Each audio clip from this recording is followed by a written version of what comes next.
प्रस्तुत है कवि चंद्रवरदाई द्वारा रचित पृथ्वीराज रासो के पद्मावती समय के एक पद्यांश की व्याख्या। मनोहु कला ससीभान कला 1600 बन्नी। पद्मावती राजा विजयपाल की पुत्री इतनी रूपवती थी कि उसे देखकर ऐसा लगता था मानो वह चंद्रकला हो। उसके सौंदर्य का निर्माण चंद्रमा की 16 कलाओं को लेकर किया गया हो। बाल बेस ससिता समीप अमृत रस पिन्नी। वह अभी बाल्यावस्था में ही थी तथा उसके मुख पर ऐसा लावण्य था मानो चंद्रमा ने उसके समीप आकर उससे ही अमृत का पान किया हो।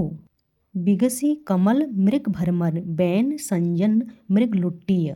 पद्मावती के मुख नेत्र चरण एवं हाथ विकसित कमल के समान थे तथा केसों का श्याम रंग भरमर जैसा था। वाणी बंसी के समान मधुर और सुरीली थी तथा नेत्रों के सौंदर्य को मानो हिरन और खंजन पक्षी ने लूट लिया था।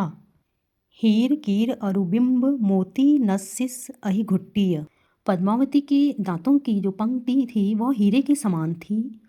उसकी नासिका तोते की चोंच के सदृश और लालिमापूर्ण अधर बिंबा फल के समान थे। उसका नखशिख का जो है वह मोतियों के समान अभिघटित किया जाने वाला है। छपति गयंद करिहंस गति बिह बनाई संचय सचिय।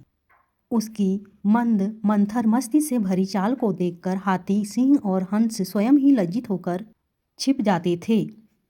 इस अद्वितीय सौंदर्य को देखकर ऐसा लगता था मानो विधाता ने उसे सांचे में ढालकर बनाया हो। पद्मिनीय रूप पद्मावती मनुहु काम कामिनी रचिय। पद्मावती उन सभी लक्षणों अर्थात गुणों से युक्त थी जो पद्मिनी नारी में बताए गए हैं। उसके सौंदर्य को देखकर ऐसा प्रतीत होता है मानो कामदेव की पत्नी रति का ही दूसरा रूप निर्मित किया गया हो, अर्थात पद्मावती रति के समान अद्वितीय सुंदरी थी।